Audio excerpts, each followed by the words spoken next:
हाँ जी बेटा, मैंने कल आपको ना ये वैसे ये कल सेंड किए थे। थोड़ा सा क्योंकि अब टाइम है, स्पिन करने में कुछ नहीं जाएगा। ये आपको एग्जाम में, फाइनल एग्जाम में 3 मार्क्स का आता है, 3 का, लेकिन मैंने अब की बार फिर भी 4 मार्क्स का डाला है आपको। तो ये आपको नोटिस है, 3 ऐसे नोटिस है जो आपको करने थे, दिन वर्क के लिए दिए गए थे, और इन्विटेशन भी मैंने अब शायद आपको सेंड किए है।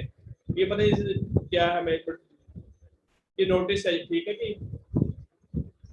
Your club is going to organize an inter class singing competition. आपका जो क्लब है वो क्या ऑर्गेनाइज कर रहा है, सिंगिंग क्लास कंपटीशन ऑर्गेनाइज कर रहा है। नोटिस लिखना है 50 वर्ड्स का, कि इनवाइटिंग करना names of students who want to participate in it. वो बच्चे अपना नाम दे सकते हैं जिन्होंने इसके अंदर पार्टिसिपेट करना है। पूरी डिटेल देनी है आपको भी, कहाँ पर होगा, क्या डेट होगी, कौन सा वेन्यू होगा, सब कुछ इसके अंदर लिखा होगा कि आप है कौन, नवतेज है या नवीता है। सेक्रेटरी है म्यूजिक क्लब आकाश पब्लिक स्कूल आगरा के, ये 2015 में आया था। तो ये है जी आकाश पब्लिक स्कूल आगरा, नोटिस है इंटर क्लास सिंगिंग कंपटीशन। ऊपर ये आपकी हेडिंग होगी। और हमेशा चीज याद रखना, मैं बार बार बोलता हूँ कि ये आपका हमेशा किस में आना चाहिए, it should be in box. आपके मार्क्स तभी कटते हैं जब आप बॉक्स में नहीं लिखते, बस फॉर्मेलिटी करते हैं। और 50 से ज्यादा नहीं होना चाहिए। 40, 45, मोर देन बस ये मान के चलिए भी near about 50, not more than 50, 50 से ज्यादा ना हो। ये देखिए डेट लिखी है, 15 जून उसने डेट लिखी है। The music club of the school is going to organize an inter class singing competition on the 27th of this month in the school hall. जो नोटिस है बेटा, वो जो इन्फॉर्मेशन दी जाती है, जो भी कोई इंसिडेंट होने वाला होता है या फिर जो भी कोई एक्टिविटी होने वाली होती है, उसके बारे में पहले ही स्टूडेंट्स को अवेयर किया जाता है कि आप नोटिस बोर्ड में देख लो भी आपके लिए क्या क्या लिखा हुआ है। तो ये है जी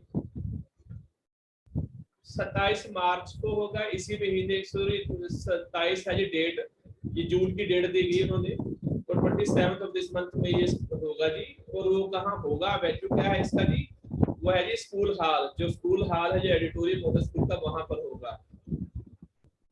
A maximum of 4 students from each class can take parts in the competition। ये कंडीशन रखी गई है कि हर एक क्लास में से सिर्फ जो 4 स्टूडेंट्स हैं वही इसके अंदर पार्टिसिपेट कर सकते हैं, और कोई नहीं करेगा, ज्यादा नहीं कर सकते, 5 नहीं कर सकते या 3 नहीं कर सकते, 4।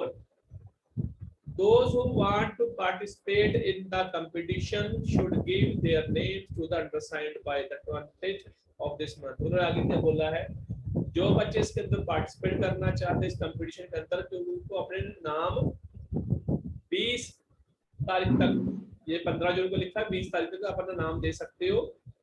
कहाँ पर ही, अंडरसाइंड करके। The name should be forward through the class teacher. ये जो आगे है इसको कौन फॉरवर्ड करेगा, ये जो क्लास के टीचर होंगे वो आगे इसको फॉरवर्ड करेंगे, क्योंकि ये कमेटी कमेटी पर सीट ऐसे ही जाते हैं। तो ये है जी आगे नवतेज, ये सेक्रेटरी है किसका जी, वो देखो ऊपर भी लिखा हुआ था उन्होंने, म्यूजिक क्लब का। तो इसके थ्रू जाएगा। ये है जी आगे, पता आ गया बेटा, समझ में आ गया सबको? Yes sir. बोल दिया करो प्लीज, ऐसे कर दिया करो। ये दूसरा है जी, your school विद्यालय is organize a culture evening to collect funds for the slum children। ये है जी आपका एक स्कूल है शारदा विद्यालय, वो क्या कर रहा है जी, वो कल्चरल ना फंड इकट्ठा करेगा, किसके लिए, इन बच्चों के लिए जो स्लम डिवेलपर्स होते हैं, जो बस्ती वाले बच्चे होते हैं जो स्लम में रहते हैं, उनके लिए कल्चर इवनिंग की जा रही है जी, फंड इकट्ठा करने के लिए। The human resource development ministry has kindly consented to be the chief guest। उन्होंने क्या बोला है, जो HRD मिनिस्ट्री है ना, वो मान गई है कि वो उनके चीफ गेस्ट होंगे। नोटिस करना है जी, ये आपका आएगा जी मोर देन 50 वर्ड से ज्यादा नहीं होती। लिखे जी डेट शाम तक ज्यादा नोटिस है जी 21 सितंबर 2021 लिख सकते हो आप। Our school has decided to organize a cultural evening to collect funds for the children of slum dwellers। वो क्या कहते हैं जी, हमारा स्कूल ऑर्गेनाइज करने जा रहा है कल्चर इवनिंग होगी जी, जो फंड होगा कलेक्ट करेंगे इसके लिए जो स्लम डिवेलपर्स है, जो बच्चे बस्ती में रहते हैं, झोपड़ियों में रहते हैं, उनके लिए जो पूरा बस थोड़ा बहुत चेंज करने वाला हो, ऊपर वो लिखा तो है सबसे ज्यादा। The human resource development has got to concentrate to grace the occasion with her presence। कि जो HRD डिपार्टमेंट होगा, वो मिनिस्टर होंगे, वो अपना आशीर्वाद देने आएंगे इस ओकेजन पर, वो प्रेजेंस होंगे। मींस वही ऊपर लाइन यहाँ पे नीचे मेंशन की गई है, थोड़ा ध्यान से देखने वाली चीज है ये। The program will be held on 29th in the school hall। तो ये 21 सितंबर को है, उसने हफ्ते का उन्होंने टाइम दिया कि 29 तारीख को ये स्कूल हॉल में होगा। और ये होगा ये इवनिंग पे 6 to 8 PM। All are invited, सभी को इनवाइटेड करते हैं। ये कल्चर सेक्रेटरी है जी अदिति जी, इसके द्वारा।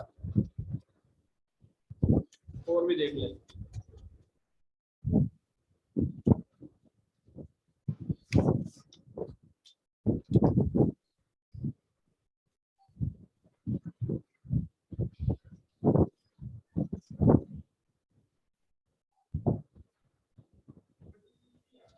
तीन थे,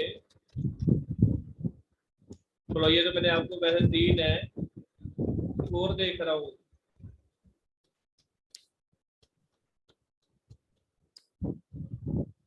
बल वाला ये लेटर देखते हैं, लेटर भी शेल है, नोटिस थे।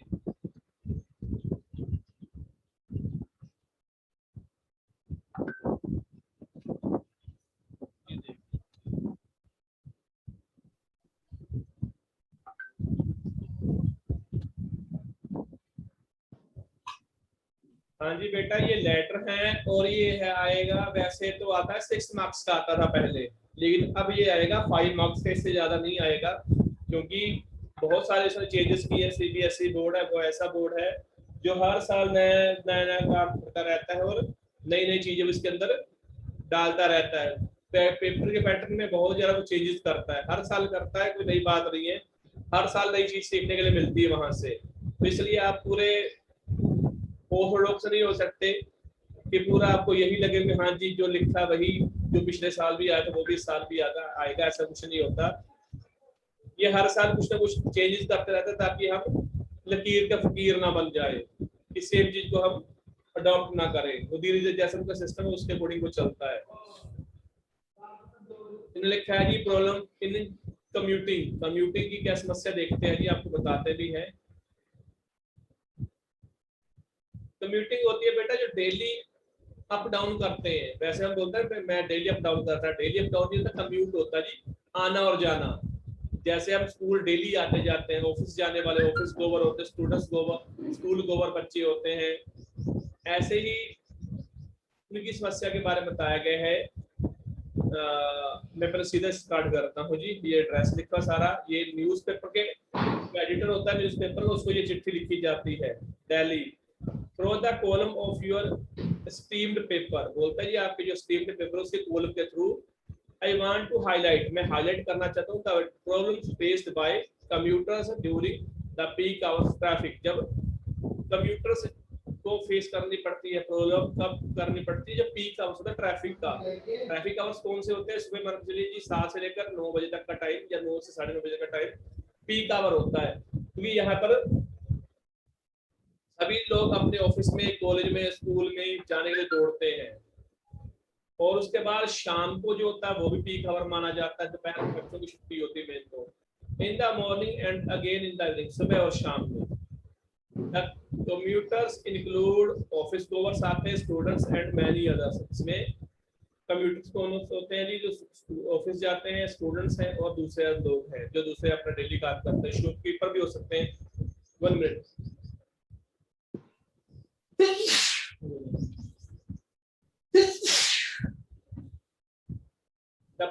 The problem of students and the office goer become all more worrying because they can't afford to be very late every day.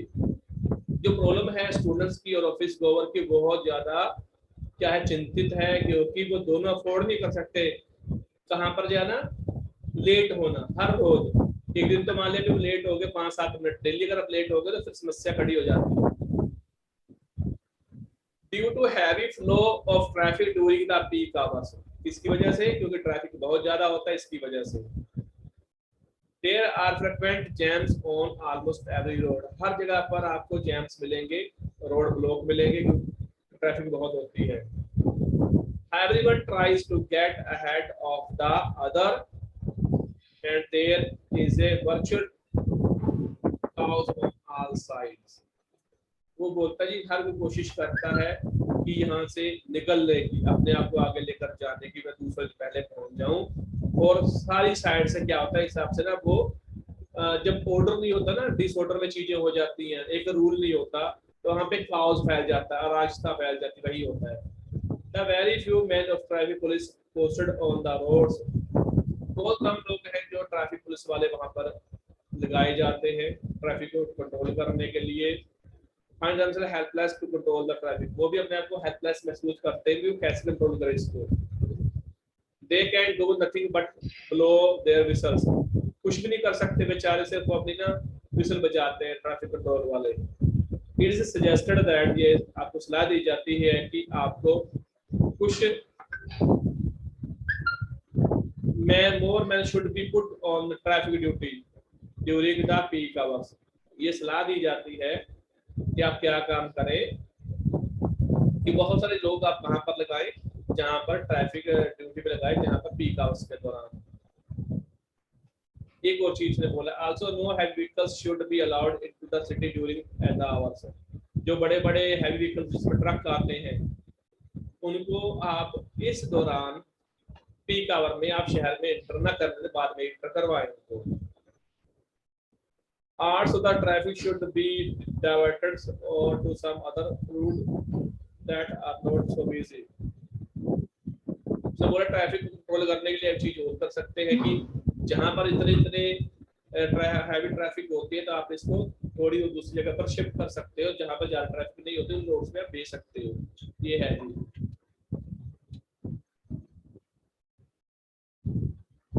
समझ में आ रहा है? Yes sir. मैंने कहा चलो ये भी करवा ही देते हैं, जितने बच्चे आ रहे हैं। फिर नोटिस हो गए, ये लेटर चलो करवा रहा हूँ मैं, फर्स्ट लेटर हो गया, सेकंड लेटर करवा रहा हूँ। अबाउट deteriorating living standards, ये लिविंग स्टैंडर्ड की बात की गई है जी। Write letter to the editor of the magazine, magazine के एडिटर को लिखना लेटर। एक्सप्रेशंस है जी, new Delhi on a deteriorating in the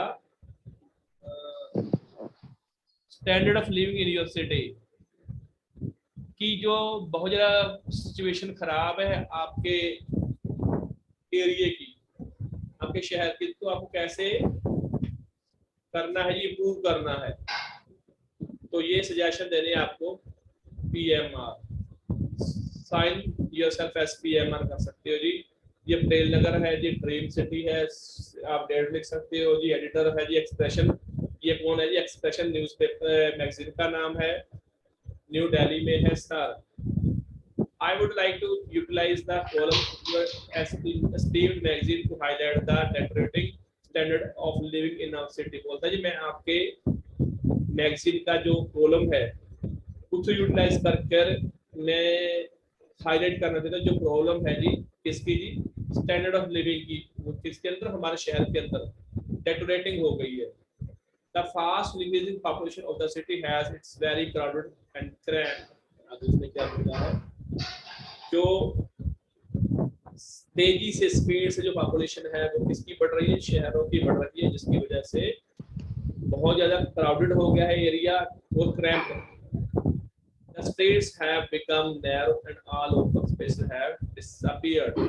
बोलते जो गलियां हैं बहुत ज्यादा छोटी हो गई हैं और ओपन स्पेसेस भी बहुत ज़्यादा खत्म हो गए हैं, यानी कवर कर लिए गए हैं। जहाँ पर खाली स्पेस होगा वहाँ पे बिल्डिंग बना दी गई है, तो ये या फिर कुछ और इमारतें खड़ी कर दी गई हैं रहने के लिए, या फिर ऑफिस बना दिए गए हैं। तो इसकी वजह से जो खाली प्लेस है वो भी खत्म होते जा रहे हैं। Most of the people living in the city belong to the salaried और द लेबर क्लास। जो शहर में लोग रहते हैं जी, वो किसको बिलोंग करते हैं? वो सैलरी, यानी कि वो जॉब करने वाले लोग हैं या फिर लेबर क्लास के लोग हैं। While their income has remained almost the same, जो उनकी इनकम है वो ज्यादा बढ़ती तो है ही, सेम ही रहती। कभी किसी का 100 रुपये बढ़ गया या किसी का 500 रुपया मंथली इंक्रीज हो गया, इससे ज्यादा नहीं बढ़ती। The price have gone up manifold, और जो प्राइस है आपको सभी को पता है, हर चीज के दाम ऊपर जाते हैं। जो inflation is touching the sky, जो इन्फ्लेशन है, महंगाई है, वो आसमान को छूती है। तो फिर तो प्रूफ अब नहीं हो पाता उसके साथ सीधा कि आपकी इनकम और आपका जो एक्सपेंडिचर मैच नहीं करते। All this has adversely affected their standards of living. ये सभी चीजें जो है ना, वो किसको अफेक्टेड करती है जी? आपके स्टैंडर्ड ऑफ लिविंग को अफेक्टेड करती है, आपका रहने का सहने का तौर तरीके पे प्रभाव डालती है। एडेड टू ऑल दिस, इसमें और चीजें ऐड की जा रही है। क्या है जी? There is the problem of population due to the, ये है जी, excuse forms of numberless codes playing, ये लाइन थोड़ी सी अजीब सी लगी, on the city roads day and night. ये चीजें और है कि यहाँ पे एक प्रॉब्लम और है, ये पोल्यूशन की। पोल्यूशन की क्यों प्रॉब्लम है? क्योंकि यहाँ पर नंबर्स ऑफ व्हीकल्स हैं, ऑटोज हैं, जो सारा दिन सारी रात सड़कों पर घूमते रहते हैं। The problem has reached some alarming proportion that immediate remedial measures will have to be taken to save the city from immediate catastrophe. उसने आगे बोला है कि ये जो प्रॉब्लम्स है पोल्यूशन की या फिर दूसरी, तो बहुत आपने खतरनाक निशान पे पहुंच चुकी है जी। इसका जल्दी से जल्दी सोल्यूशन पहुंच सके ताकि शहर को हम बचा सके इस बहुत बड़ी समस्या से। सजेशन दिए गए हैं जी, वो पढ़ सकते हैं हम। न्यू और species colonies should be developed at the outskirts of the city. जो नए कॉलोनीज बनेगी वो कहाँ पे होनी चाहिए? शहर से बाहर होनी चाहिए। The supply of water and electricity should be adequately increased in proportion to their demand. जो पानी की सप्लाई है और बिजली की सप्लाई है, जैसी डिमांड उसके अकॉर्डिंग उसको डिक्रीज करना चाहिए। नंबर 3 स्टेप है जी, steps should be taken to control the price of goods of everyday use। कि ऐसे कदम उठाए जाने चाहिए जहां पर कंट्रोल किया जा सके प्राइस का। किसका प्राइस है जी? वो गुड्स का, जो हर रोज की जरूरत की चीजें को प्राइस ज्यादा ना बढ़े, चेक करना चाहिए, कंट्रोल करना चाहिए। नंबर है जी 4, standards of pollution control should be strictly implemented on all sources that generate pollution। आगे बोला है कि जो पोल्यूशन कंट्रोल बोर्ड है ना, उसको सख्त हार्ड स्टेप उठाने चाहिए ताकि वो इन चीजों को कंट्रोल कर सके, पोल्यूशन को। लास्ट में है जी, बट नॉट लिस्ट है, authorities concerned must develop a sense of social responsibility। कि जो अथॉरिटीज हैं इससे रिलेटेड, वो लोगों के अंदर भी एक जिम्मेदारी की भावना डाले। योर ट्रूली है जी MSPMR।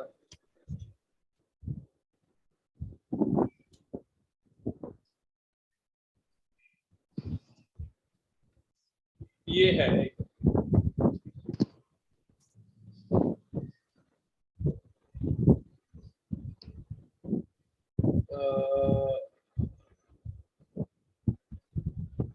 चलो इसको मैं ही कंप्लीट करता हूँ, टाइम कम ही है।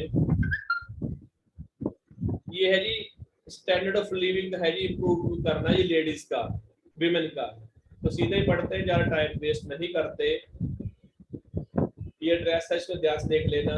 The recent bride burning case in the city of Saripur has once again proved that the average dowry system has taken roots in our society।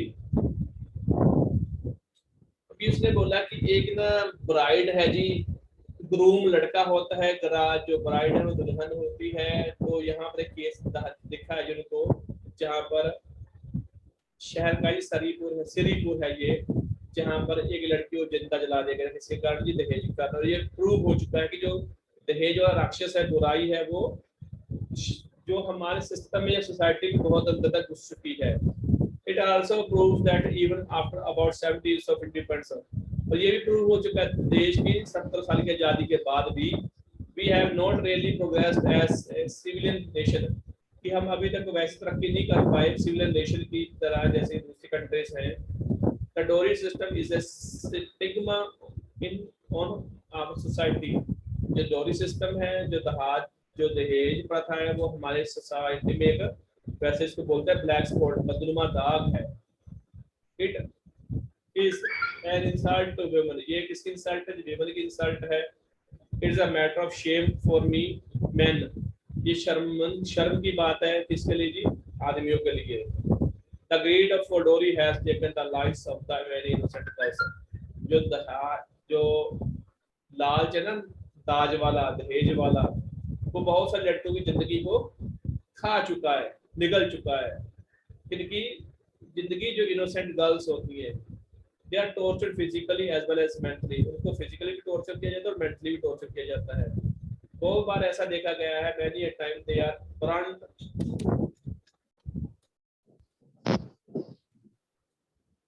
burnt alive, उनको जिंदा जला दिया जाता है। as recently happened in the city of Saripur, जैसा कि ये श्रीपुर में अभी ये घटना हुई थी।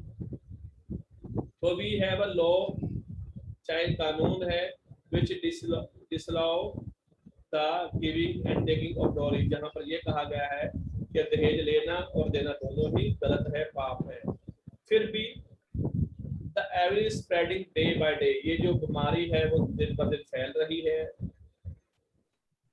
We can't end it, हम इसको खत्म नहीं कर सकते merely by the shouting slogans, नारे लगाकर या प्रदर्शन करके and holding the demonstration, ऐसे नहीं होता वो। Women will have to become bold, लड़कियों को, औरतों को bold बनना पड़ेगा। They should be educated, उनको educated होना चाहिए, so that they can become economically self-dependent, कि वो पढ़ी लिखी हो ताकि वो सेल्फ डिपेंडेंट हो, इकोनॉमिकली काम करे, जॉब करे और वो अपना पैसा खुद कमाए। They should refuse to marry dowry seekers, उनको रिफ्यूज करना चाहिए जो दहेज मांगते हैं, उनके साथ शादी ना करें वो। They should stand up boldly against the greedy in-laws, जो लड़कियां हैं जी उनको खड़ा होकर किसके खिलाफ जी? वो भी जो ग्रीडी लॉज हैं, इन लोग कौन होते हैं? जो दहेज मांगने वाले होते हैं, लालची लोग हैं।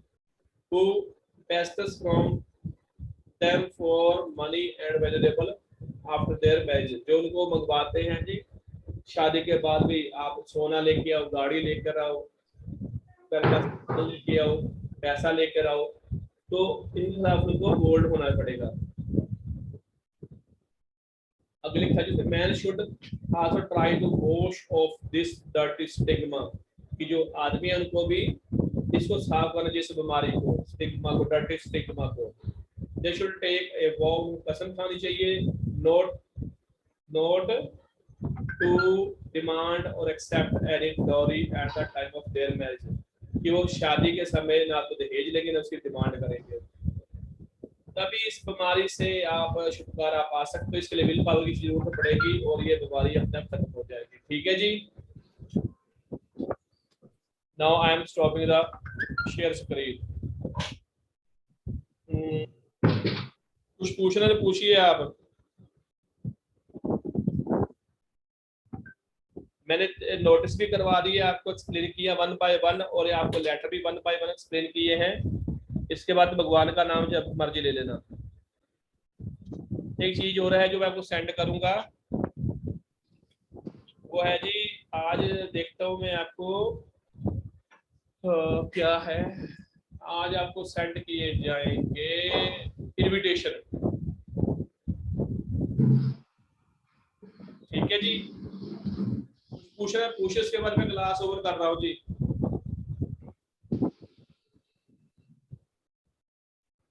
चलो लेक्चर अपने आप ही जा रहे हैं।